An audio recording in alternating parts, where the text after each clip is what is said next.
शिवनिकाचे जे संस्थान आहे, ज्या संस्थानावर आपल्या राज्य महिला आयोगाच्या माजी अध्यक्षा त्या विश्वस्त क्रमांक 4 सांगताना सांगतात की मी प्रदेशाध्यक्ष असताना विश्वस्त झाले, पण पाटीवर 4 नंबरच्या ह्याच्यावर नाव लिहिलेलं आहे, रुपालीताई निलेश चाकणकर राज्य महिला आयोग सदस्य असं लिहिलेलं आहे. आपण वाचतो. तर त्या शिवनिका संस्थांचा गाभारा जो आहे हा थोडा अंधारा आहे. आता ही तिथलीच माहिती आहे, माझ्या नेटवर्कनी मिळाली. या अंधाऱ्या गाभाऱ्यामध्ये हजबंड अँड वाईफ त्यांना त्या मंदिरात बोलवायचं. सभा मंडपामध्ये या बुवाचे 2-4 कार्यकर्ते त्या नवऱ्याला बसवून ठेवणार, काहीतरी सन्मान गन्मान त्याच्याशी करत राहणार. आणि तुझं मी देवाजवळ स्पेशल एक पूजा घालतो तुझ्यासाठी, मी प्रार्थना करतो असं म्हणून त्या बाईला आत घेणार हा बुवा, दरवाजा गाभाऱ्याचा लावून घेणार आणि त्या अंधाऱ्या गाभाऱ्यात शिवलिंगाच्या किंवा पिंडीच्या साक्षीनं हा माणूस तिच्यावर बलात्कार करायचा. इतका निर्ढावलेला आणि घाणेरडा, लिंग पिसाट, वासनांध, होपलेस, की तो ज्या पृथ्वीवर राहतो त्याच पृथ्वीवर मी राहते याची सुद्धा मला लाज वाटते, इतका घाणेरडा माणूस. आणि हाच त्रागा, हाच वैताग, हीच खंत, हा श्लेष, हा सगळा आज विधानसभेमध्ये सुद्धा दिसला. याचं कारण असं की काही व्हिडिओ क्लिप्स ह्या व्हायरल झालेल्या आहेत आणि माहिती अशी मिळते की विदाउट एनी प्रोटेक्शन यांनी शरीर सुख घेतलेलं आहे, बलात्कार केलेला आहे महिलांचे. आणि त्यामुळं HIV असेल, HPV असेल, याची काही बाधा याला असेल आणि पुन्हा यांनी जर का काही मुलांचं बायोलॉजिकल फादर पद मिळवलंही असेल आणि अशा काही प्रकरणं पुढे असतील तर हा सगळा जो परीघ आहे हा खूप वाढू शकतो. म्हणजे SITचं काम इतकं सहज सोपं नाही.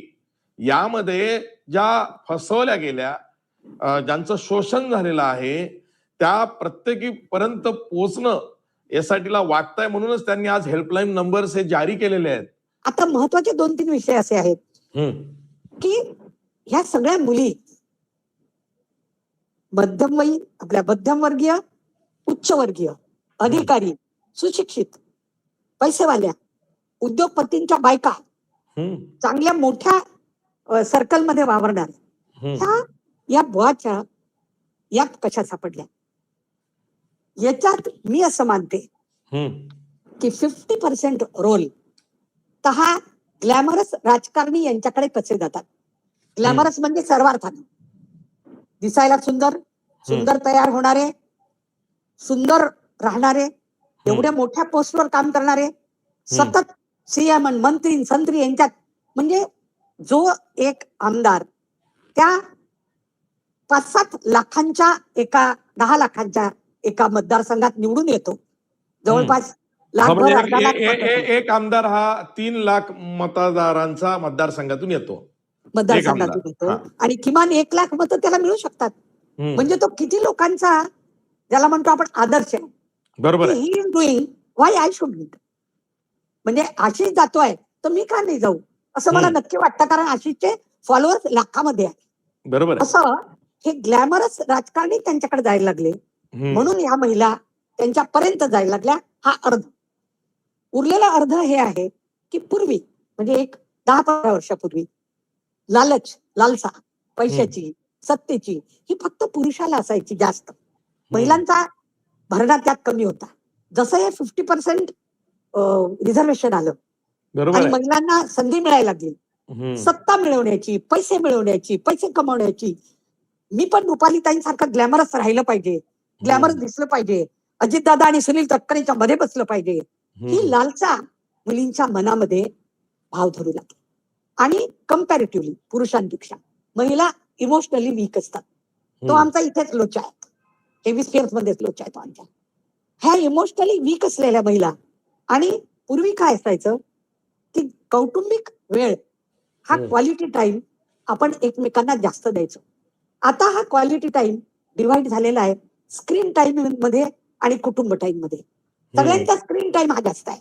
मी तुझ्याशी काहीतरी बोलायला लागते, तू माझा बाळ, अरे ते आज ते काका आले होते, डुन डुन डुन डुन तुझा फोन वाजतो, थांब माझ्या सरांचा फोन आहे. पट्टा तुटला, संवाद तुटला. घराघरातला संवाद असा कमी झालेला आहे. त्यामुळे अशा पद्धतीनं कोणीतरी आमच्याशी संवाद करायलाच बसलं असेल तर तिथे का नाही जायचं असं म्हणून ह्या त्यांच्याकडे ओढल्या गेल्या.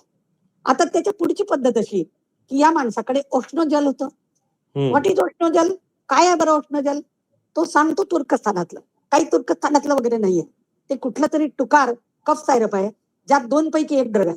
क्लिनिशियन म्हणून मी सांगते, आयदर फिनिलनेफ्रिन ऑर सॉल्ब्युटामॉल. या दोन्ही ड्रग्जमुळे काही कफ सायरप असे असतात पहा, घेतली की आपल्याला गुंगी येते. त्यात थोडंसं पाणी आणि वायगरा नावाची गोळी. वायगरा गोळी काय आहे हे सगळ्यांना माहिती आहे.